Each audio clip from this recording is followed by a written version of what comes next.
God for the last 40 years, and today I have my special guest. He's an integral master coach with the Harvard Doctrine in Leadership. He also an author, speaker, scholar, artist, and seeker, and the author of the book Developing Servant Leaders on the Scale, none other than Dr. Max Klau. Hi, thanks for having me, Daniel. Welcome, Dr. Max, on Book 101 Review. And can you please introduce more about yourself that I miss? Sure. I always like to start by saying I'm a service person. I'm an alum of 4 different service programs and led service trips in Ghana and Honduras and Israel and Ukraine. Kept doing service. Then decided I needed more education. I went to grad school and stumbled into this world of leadership development, the adaptive leadership model of Ronald Heifetz at the Harvard Kennedy School of Government. And the encounter with leadership changed my life and set me on the path to become a leadership development professional. And after school, I spent 10 years at City Year, which is an AmeriCorps program, young adults here in America doing a year of full-time service. And while there, it took me a long time, but I figured out, how do we create an organizational capacity to guide people through inner work while they are serving others? And as a result of that work, I was recruited to become the chief program officer at a place called New Politics Academy, which is trying to bring servant leaders into political office here in the United States. So military vets or people who've done AmeriCorps, Peace Corps, people who have served, and will bring that ethic to politics. And so I spent 7 years there, and I wrote this book, Developing Servant Leaders at Scale, to share the story of what it took to figure out how to do this, and then explain what the model is and how it's having an impact in the world. And thank you so much for that impact to the world, Mr. Max, Dr. Max. Thank you for sharing your knowledge and wisdom to the world. Let's start with the premise of that scale. Most leadership development is individual. Why scaling servant leadership is not just a beneficial, but an organizational or societal imperative in today's world. Yeah, listen, I think we're seeing what it looks like when people with power are focused on themselves, on their own hungers for power or love or significance, or feeding their own greed. We're seeing what it looks like in a world where people are not focused on being of service to others. And servant leadership is a very old idea. It's pretty much every wisdom tradition in the world's Buddhism and Christianity and Judaism and Islam and Hinduism. They say kind of the highest spiritual level is when you live your life in service to others, particularly the most marginalized among us. And it got kind of a modern, it's got a modern movement. There was a guy named Robert Greenleaf who wrote a book called Servant Leadership that kind of brought it into the modern world.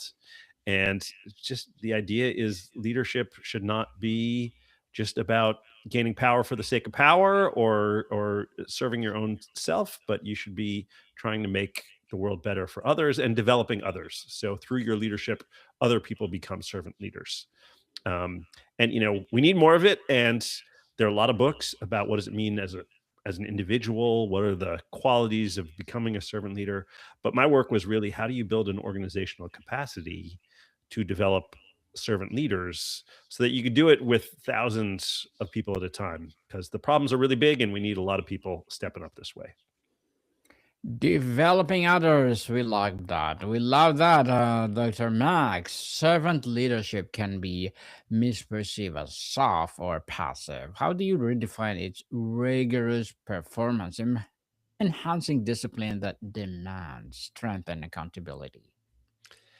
Yeah, I do think there's some folks who think leadership is domination. Leadership is showing up like a bull in a china shop and just ordering people around and telling everybody what to do.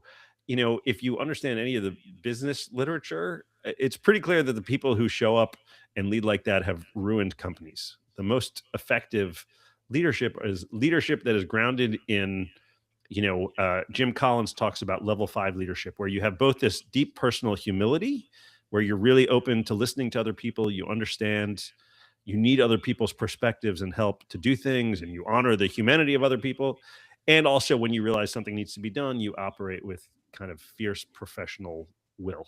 So it's this mix of humility and boldness that's what the literature says actually works out there in the world. And I think we're seeing how problematic it is to operate with an assumption that leadership means telling people what to do, dominating everybody, and just being the strongest person in the room. That is not the kind of leadership we need to respond to the challenges of this moment. Interesting. Dr. Max, what is the most persistent myth or misconception about servant leadership you have to dismantle when convincing skeptical, result driven executives to adopt their model organizations wide? I think the biggest shift is moving from a kind of external locus of control to an internal locus of control. Meaning, I think a lot of people, we grow up in hierarchy relationships and authority relationships with our parents, with teachers. We go to work and we have bosses, and we do need to operate within those relationships. But it's not unusual to move through a world kind of looking for what we are told to do or what is expected of us, but to shift to I am going to act from a place of what are my deepest values? What is my deepest sense of calling about kind of how I want to be in the world and the impact I want to have in the world? And I'm going to try and operate from that place of inner integrity. And that is a real shift for some people, to stop looking outwards for what does everybody want me to do, to what is my own kind of, what are my values, and what does it mean to wake up and live with integrity to those values, and make the world a better place for others. That can be a powerful shift. A powerful shift for sure. How does the philosophy rooted in individual character and service translate to a competitive advantage and a driver of innovation for entire company? Mm, Dr. Max. Well, here's what I'll say. I hope that when you engage seriously with this idea of servant leadership, we realize that effectiveness and efficiency for its own sake is not what we're going for. Uh, you know, we should be doing work that responds to the challenges, that makes the world a better place, that lifts other people up. And it is possible to be really effective and efficient at growing something that is not really in service. So the first thing is, um, in the big picture, is the work we're doing in service to the world. You know, and then we are finding that the world is so complex, there's so much happening, that we genuinely need to show up with this deep sense of interconnectedness with others, that we need to listen to others, we need to learn from others, we need to develop others. The time when the CEO could look at all the complexity, figure out what had to be done, and then just tell everybody what to do is gone. There is complexity everywhere. The people at the top can't see it all. We need everybody everywhere in the organization able to confront complexity, work with complexity, and understand what does it mean to serve the whole and respond to the challenges I'm seeing in ways that serve the whole. And so that consciousness of servant leadership matters for everybody at any organization that is really trying to respond meaningfully to the moment. Response meaningfully. So, Dr. Max, let's talk about the how. Systemic implementation and culture. The book promised how to. What is the first non negotiable concrete actions a CEO must take to signal a genuine commitment to scaling servant leadership beyond just announcing a program? Well, the first key idea of this model is really understanding that inner development and outer change are too interconnected to separate. And so we need to hold spaces, prioritize spaces that are focused on inner development, even as people are, very busy trying to create change and trying to have an impact in organizations. And so that kind of deep consciousness that uh, in organizations, we of course need to have all of our performance management and skill building. Like we need our staff to know what they're doing and to be skillful and effective and to hold them accountable.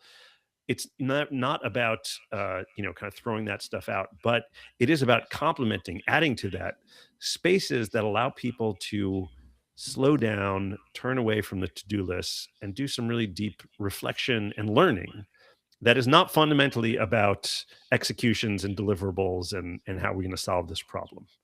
And so building into the organization these spaces where people can come together, think deeply about whatever it is they're working on, have some space to process it all, and then step out of those spaces and back into the work that they're doing, and in organizations that are as focused on achievement as they've been in the past. That's a key kind of shift we're trying to create here. So, Dr. Marks, scaling requires changing systems, which core organizational process like hiring, promotion, compensation, and performance reviews must be redesigned for us to support rather than sabotage a servant leadership culture. You know, it's an interesting way of framing the question. I will say this is not something like a turnkey solution of here's software, or here's a curriculum and just drop this into your organization, it'll all be great, and just implement it like it's a machine. That is not the way this stuff works. This is understanding that when you're talking about people and developing people, uh, they're not machines. And part of this work around servant leadership is the meaning they make of the world, their connection to their own kind of deepest sense of purpose. And so um, it's really having the consciousness and commitment to say we're going to design our staff development processes in ways that invite people into this kind of inner work. And it's not just like add this new bell and whistle to your performance management piece, or tweak your payment system and you'll get it. That's not the right consciousness to bring to this. Dr. Marks, what is the most common pilot program pitfall you see where the servant leadership initiative starts strong in one department but fails to spread? How do you architect for viral adoption? Well, the biggest challenge is people just don't do this at all. Part of it is a belief that if it's not measurable and if it's not focused on deliverables and outcome and impact, it's a waste of time. There's a real focus on what's urgent and versus what's important but not necessarily urgent. So people don't even try it. And then there's when people are willing to go down this road, there's a lot of fear around if this work is about creating spaces where people are invited to reflect on their values, explore the questions that are alive for them. It is not about direction and control. And there's a real fear of if we in any way remove direction and control, then this is just going to lead to chaos. And that's actually not what happens. When I've done this for decades with thousands of people, and you can create these spaces that are about meaning making and connection rather than telling people what to do, and it will not lead everything to fall apart and go to chaos. But that fear is very alive for a lot of organizations. And so part of this is understanding where that fear comes from and why it's actually kind of misguided. And part of it is giving this a try and trusting the process, because I've done it with thousands of people. It never blows up, even though people are always afraid that that's what's going to happen.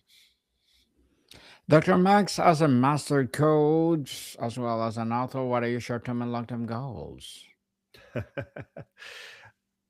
Hmm. I believe deeply that we have hit the limits of our ability to respond to this moment without focusing on inner development. And part of part of this book talks about shadow, about confronting our own shadow and learning how to work with our wholeness. And in everything I do, that's what I'm trying to bring into the world is wholeness, inner development, and working with our shadow because there's so much unconfronted shadow, so much darkness out there, and we need to learn how to work with it so that we can move beyond this moment. So that's what I'm focused on. Good luck to your goals, Mr. Max, and looking forward for more success. And what will be your piece of advice for those people that don't want to be like you? Trust your inner voice. It's very powerful, and make sure you give it some time and attention to listen to it. Yes, listen to your inner voice, people, and stop procrastinating. Do it. Just do it now. And thank you for that advice, Dr. Max. And can you please recommend a book that influence your journey? Yeah, all my work is based on Joseph Campbell's Hero with a Thousand Faces and Ron Heifetz's Leadership Without Easy Answers and Margaret Wheatley's Leadership in the New Science. Those three books are the foundations for my work. And thank you for that recommended book. So let's talk about the personal leadership and legacy. For a senior leader personally embarking on this journey, what is the biggest internal mindset shift they must make about their own role, power, and success? Yeah, the key idea of servant leadership is the desire to serve comes first. And this comes from Robert Greenleaf, who wrote about it. That if you have positional power, you use it to serve others, and you are focused on others' growth and development, or other people learning and growing and becoming more likely to serve others. That's the key question. And if you start from that orientation, everything becomes clear. But if you're just focused on how do I build my own brand and climb to the ladder faster, that's not the orientation we need for this work. Hmm, definitely. And for or not for, if you could have every of directors understand one thing about the long-term value of investing in servant leadership at the scale, what would it be? um, People are everything at organizations, and so much of what we are seeing in the organizational world with their employees who are feeling burnt out or disengaged, and organizations that are not able to respond swiftly enough and skillfully enough to the complexity. This is all kind of a human development challenge. We need people who are grounded in their own sense of purpose, who are able to work skillfully with complexity, and they are learning and growing, and they are able to also support the learning and growth of others. And so many of the problems we see around businesses and organizations are human problems of people who are disconnected from themselves, disconnected from each other, unable to kind of work skillfully with the moment. So it's a deep mindset shift that can shape everything that happens at an organization.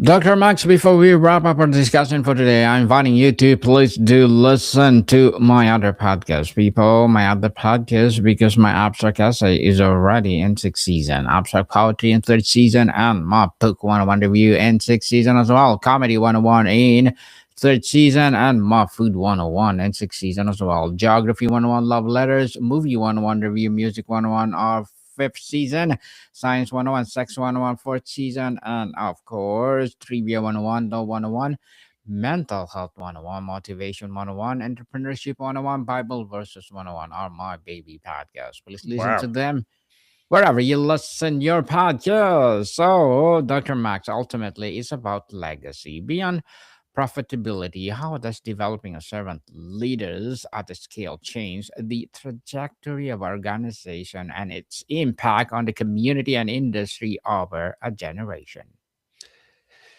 Yeah, this whole all of this work comes from a place of it's not uh, fundamentally about, you know, profit and revenue. This is about living a life where we are responding to the challenges of this moment. We're helping other people become more complete and more whole and more healthy. And ultimately, that's the legacy we all want to leave.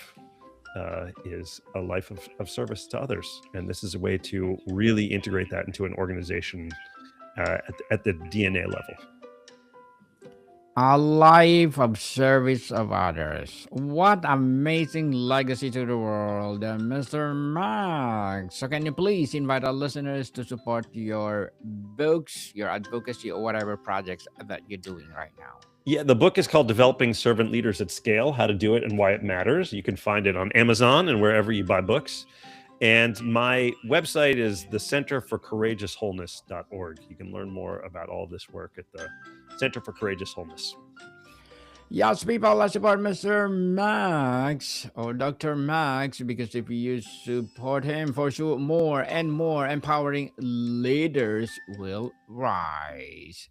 So I have one more question, Dr. Max. For a senior leaders, or yes, what does a servant leadership at the scale look like in a hybrid or fully remote environment? How do you foster service, empathy, and development without consistent physical presence? Yeah, so much of this work is about learning how to create spaces that invite people to do some inner work. And I've done this with thousands of people virtually. It's as doable on Zoom or online as it is in person. It's really understanding what does it look like to create spaces that bring people together to connect with their purpose and explore their questions rather than just do their to-do lists and check things off the to-do list. And how do we have an organization that is both focused on management and also on this kind of inner connection to purpose? Mr. Max, thank you so much for your time. Thanks, Daniel. Modicum people, see you soon.